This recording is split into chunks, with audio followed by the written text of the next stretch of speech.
What is going on, everyone? My name is Boit, and I'm back with some more Age of Mythology Retold action, spawning in the blue color, playing as Set. It's an odd one here. His name is Matreiuss. His opponent today in the red color, playing as Hades. His name is Kimo. The map is Giza. Giza is the map. Over here on this position, we've got the blanket of Empress Zoe, with the crush vulnerability to buildings getting reduced by 10%. We've also got the Gungnir Odin Spear in very, very close proximity here with a 5% increase of the base damage on the right side of the map. We've also got ourselves the Chariots of Cybele, getting a little bit of those lion shenanigans here. And Eye of Horus. So some pretty good relics. Eye of Horus, lions, some nice ones on this position as well. But in the end of the day, nothing here that's going to impact this matchup all too much. Now, I'm interested to see what sort of approach Matreiuss is going to have here, because you kind of already know that Kimo's plan is going to be, let's take this game as long as we possibly can, as late as we possibly can, and all the other good stuff. Infast, thank you so much for the kind words, my friend. As the villagers now onto the temple here for Kimo. Going to be getting a little bit of favor income here. He wants to get himself out relatively quick. Vaults of Erebus at the moment. It seems like he's just rushed onto the goal with a whole bunch of villagers, and now he's putting a whole bunch of villagers onto the wood. So it is going to be a very, very fast Vaults of Erebus, but it's going to be a very, very late age up. Nonetheless. On the other side of the map, Matreiuss here, his plan is yet to be revealed. One monument up. He's got the house coming up. Got the temple coming up. There's a couple of different approaches here for Set that I think are really, really good. So obviously a fast second town center here into React is always going to be an option in this matchup, whether you go for barracks units or you go for a fast heroic or you go for two town center fast mythic. You know, there's a lot of different options where that's concerned. But the other option, which is kind of not explored all too much, is just going for like 3 monuments and then making a Nubites. It's really, really challenging for the Greek player to defend against this, and it does allow you to get really, really deep into your skill set to be able to deal with those sorts of units there. Well, use those sorts of units deep into your skill set to kind of like take advantages on your opponent is what I'm trying to say. Nonetheless, Kimo, he's got himself that Vaults of Erebus coming through. He's almost going to be able to advance. He's got a weird house placement over here, but I absolutely love it. And we will be seeing a sort of late advance time here from Matreiuss. Now, I'm not sure about this, so just a little bit of this on the ideas here. But if you go for a 3:30 or 4:30 advance time with a Set, and your opponent advances this late, like Kimo's going for, it's just super, super late. This sends a whole bunch of alarm bells off in my brain saying, hey, it's okay for me to go for a fast 3 town center here, because my opponent's advanced so late that I'm going to be able to get all the value out of it when my opponent's not going to be able to defend against it. Now, we are seeing a whole bunch of villagers on gold, but it's not enough here for Matreiuss to be able to drop 2 town centers at the same time. Now, he doesn't have to go for the forward town center. He can go for a village center, potentially over onto this back position. He could put the village center in his main base on the chickens, or right on to the town center, right next to the town center here, and try and keep it nice and safe. So there's a lot of good options there if he wants to go for these. He's also got the Chariots of Cybele, so he's got that defense against any sort of pressure that Kimo might throw his way. But it's super late advance time, and you have to be watching this as the Set player, because you got to know, well, my opponent's just greeting out something really, really big here. Meanwhile, we got the Baboon of Set on this position. Kimo here, he's got a lot of villagers on wood, a handful on gold. Another house going to be coming down, and he does have the resources here to drop a town center straight away. Goat's going to be coming back up. We see the Ajax moving forward. And honestly, I wouldn't be surprised in the slightest if Kimo goes for the forward town center. If he goes for this left town center, he might be met with a little bit of resistance as a barracks gets dropped down. Settlement going to be coming through. There is this option of trying to deny the town center as the Baboon moves ever so slightly back. And now we see the information at play as the villagers are just going to be returning back home. Whoop. No, whoop, whoop, whoop. Which way is he going? What's he doing? But at what point do we say go here? Straight away, it seems. He says, onto the villages we come. A couple of priests are in. The Minotaur here will get smacked down very, very quickly. That villager there looks like it will go down. One villager kill in onto this spot. The villager's turning around, trying to get a little bit of shots off onto this position as the Achilles going to be charging in here. The Chariots of Sibel Gold Lions are going to be in as we see the restoration getting dropped here by Kimo, desperately trying to hold on to this position here as the Pharaoh is about to go down there as well. In fact, it manages to survive there with 13 HP as another villager on the back here might be almost going down. The Achilles needs to target down that Pharaoh here. We see a Gazelle coming in, getting involved in the action. Another villager going to get sniped down. Can Matreiuss now get out of this position with a Pharaoh alive? This is looking incredibly difficult now moving forward for Kimo in this game. He's lost a ton of villagers. The Pharaoh's still alive at 13 HP on the back. The animals have set way too strong here to keep this one going as we see a military academy and a couple of archery rangers coming down for Kimo. A desperate attempt to say the very, very least there. As the villager's going to be charging forward, the Achilles sees the death of a Pharaoh on the back, and he says, all right, let's pick that one off, and that's going to allow our villagers to move forward and snipe a couple of units over onto this position. You can see that Kimo still actually got himself that town center clicked up, so the resources are just kind of sitting there, not going to be able to be used, as a couple more units are going to come through here. The Lion doesn't manage to get any villager kills as Kimo gets back, but the villager differential is absolutely gigantic to kick this game off. As the villagers still pushing forward here, though. So scary moving forward with those two low HP villagers. You really don't want to be losing them. But it looks like now Matreiuss, he's in with a handful of spearmen, snipes down a hoplite on the back there. As the hoplite charging forward, almost sniping down the priest there as well. Not going to be able to make that happen for the time being here. But the Toxotes will be able to snipe. Oh, good micro there from Matreiuss, dodging everything here. The villagers back onto the town center, but Matreiuss is not to know. Oh, there is going to be an obelisk coming through. Good micro from Kimo as well. Great micro, in fact, as he does manage to pick off the majority of those units. Matreiuss going to have to pack his bags and get out of here if he wants to keep everything alive. The priest on the front also going to have to get pulled back. Kimo's alive. He's going to get his town center up. He's going to be behind. Let's not get that twisted. But Matreiuss, what has he actually done here? Huge villager lead. Loses his Pharaoh. Barrack's coming up. And he's going to be looking to go to the Royal Cage.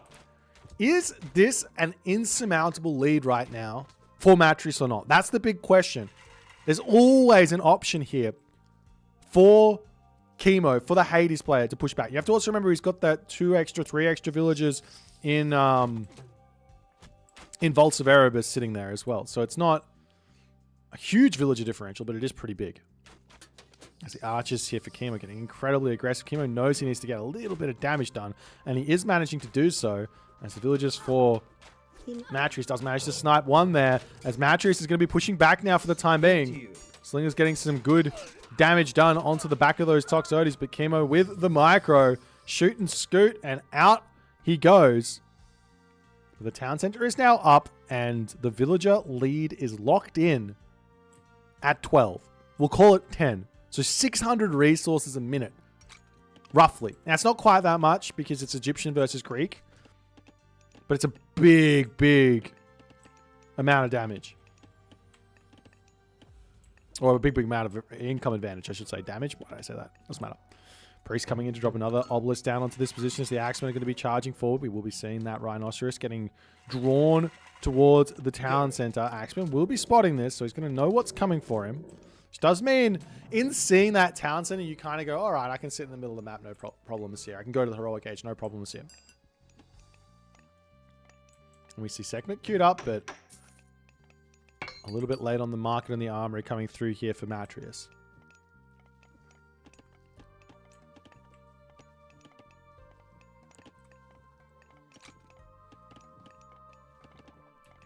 Couple more military... Oh.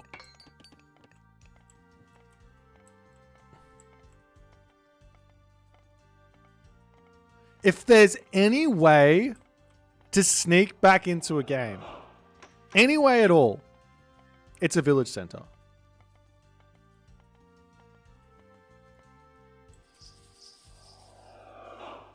Literally, if there's any way to sneak back into a game at all, it's a village center. Why? Now suddenly your villager production, it's faster than your opponent, and your opponent's not going to know that. Now the problem here is that Matreiuss, he's going to be able to get clairvoyance, and he's going to be able to use vision, and he's probably going to click it over here, and he's probably going to see the village center. He's going to be able to react to it.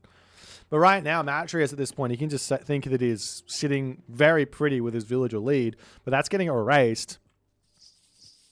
Also, Kimo can go to the heroic age to the villager center and get himself a little bit of extra villagers out.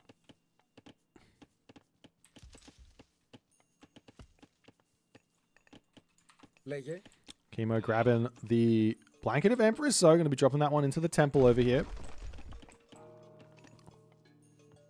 Can I show the scouting of both the players? There you go. And Kimo doesn't... I mean, this is Matreiuss. He doesn't really see a whole lot of the map. He sees enough to know there's gold mines here. And now I imagine here that Kimo's plan is very simple. And in fact, Kimo, even after that went that poorly, look at the villager differential. Sure, he has to pay off the village center he's built. So he's going to be behind. But gold mines, he's got plenty of gold left. I wouldn't be surprised in the slightest if Kimo makes an insane game out of this. Just on the fact that he's going to be able to make himself Peltast, Hoplites moving forward. They don't cost a lot of gold, so he's going to be able to muster a gigantic army. Shifting Sands coming through. Double Scarabs in, never mind. Kimo, he is now under pressure. Matreiuss has said, I don't want to deal with this at all. I'm going to take your town center out. The villagers do manage to get back into the main base here, as the army for Kimo is nowhere to be seen. That Aphrodite is a long way away. One villager going to be going down. The town center does in fact go down. We have not seen Matreiuss spotting that village center just yet. A couple of units going to be pushing back for the time being, but Matreiuss has managed to take out the town center. And then what? Town center is going to grab a third. So that villager lead that was erased is now going to start getting back up into double digits very, very quickly. Really, really nice idea here. I want to see Matreiuss moving away from these slingers. I'm still sticking to my guns on this. I think slingers are a perfectly fine and reasonable unit right now to build in the classical age. But as the game continues along, there is no reason, and I mean no reason, to be building slingers over building chariots. They're just that good right now. Especially when you go segment. Just on the fact that you get yourself access to 23 ranged chariots. Scarab's going to be retreating back. Trying to take down the temple. Not going to be able to do so. Toxotes on the back, still spacing nicely. Going to be losing a handful of them to the slingers. They're going to be retreating back. Achilles trying to hold on here. Aphrodite does manage to come in. Now, the question in the chat is about, what if you don't have Bone Bow? That's a different sort of story. It is a different sort of story. Because now the slingers at heavy, they got 19 range. That's only one range less than a chariot archer. So they are actually really good at dealing with archers. Or better at dealing with archers than the chariots are. So there's a use case for them in that situation.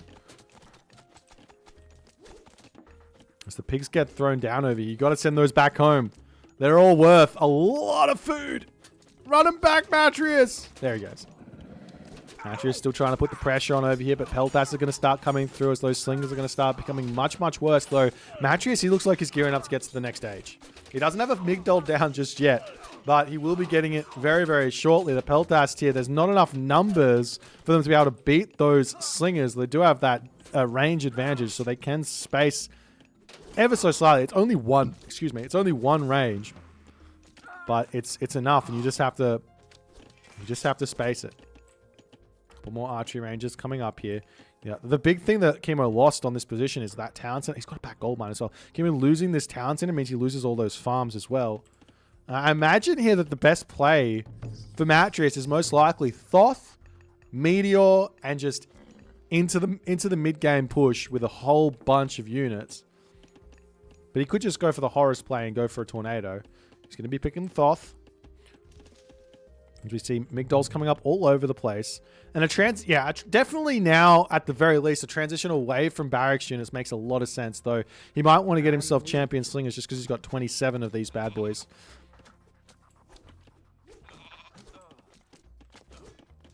Nonetheless, Kimo's getting up more houses, still trying to macro up a storm here.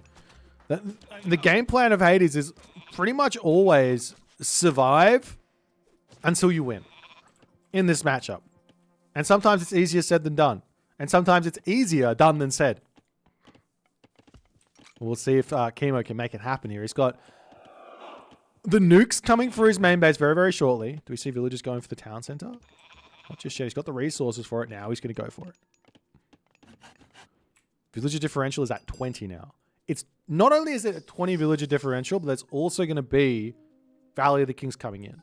So that's 1,200 resource or income advantage just for a little bit. It's going to get closed up pretty quickly just for a little bit. But then there's also the 1,000 resource advantage that's going to be coming from Valley of the Kings.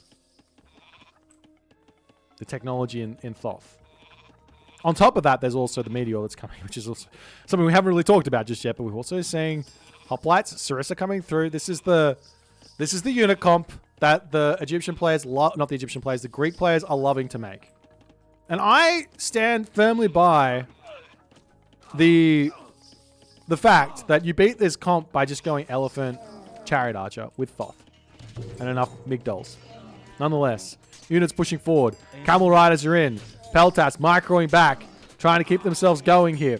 Hoplites are in the front, taking out those Camel Riders. Beautiful. Great micro from Kimo with the shoot and scoot. Overkilling the Camel Riders, but it doesn't matter. The Peltas are incredibly strong at the moment. Meteor going to get thrown down onto the Peltas. A huge blow to the army numbers of Kimo right now as he drops from a huge amount of pop down to 115 as that Meteor erases the army of Peltas, and he has to pull back. More buildings getting thrown down. Kimo in an absolute panic. The villagers on the front here going to start getting raided down as a whole bunch of Camel Riders are going to be getting brought in to the fight here. We see hoplites. We see Peltas. The town center is up over here for Kimo. 4 town centers, however, for Matreiuss. Plus, Matreiuss has got access to the idea of getting another citadel a little bit later. So this 4 town center advantage, which is going to be huge. It's like 250 population or something. 250, 240. I don't know. 260. You tell me. But it's going to turn 270. There you go. It's going to turn into 280, potentially 290, and then 300 if this game goes on for long enough. And Kimo just manages to somehow survive here.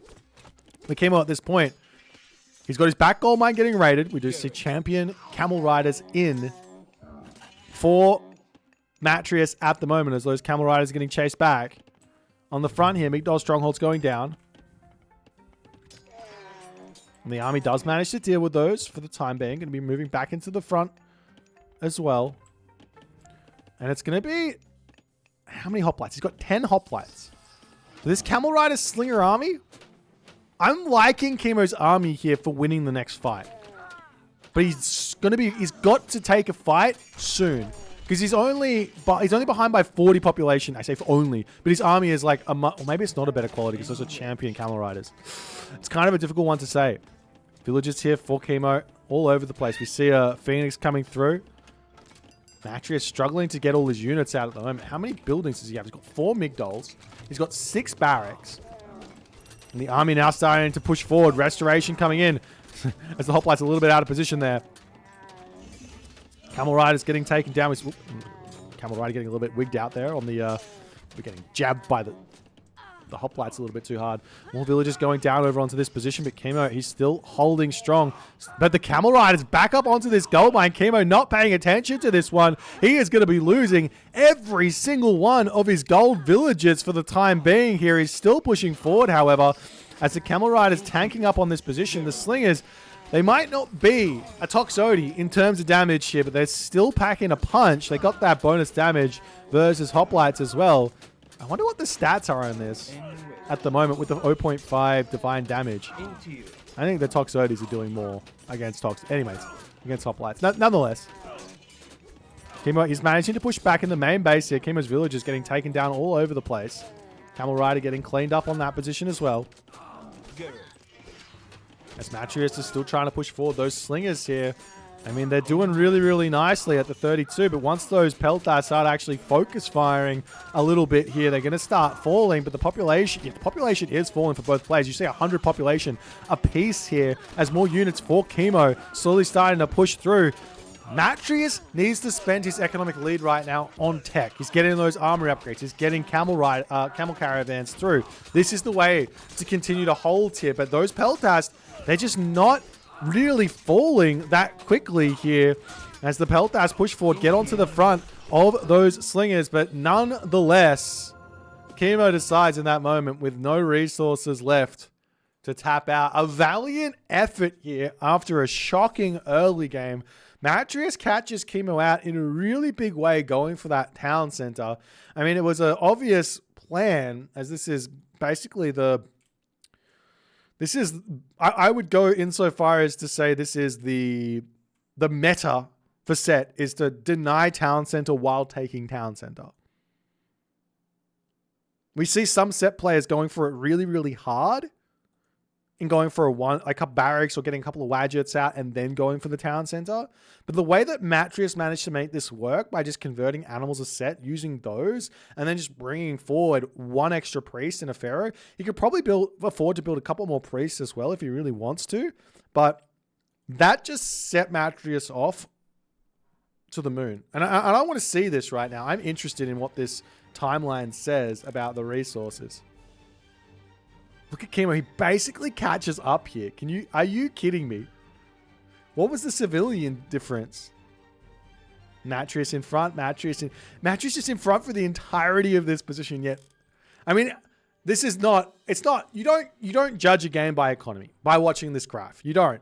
But I'm just like, you just got to appreciate the macro of Kimo here and the willingness to try and fight back and how close he gets to equilibrium in a way. And honestly, I think if potentially here Kimo microed the meteor a little bit better,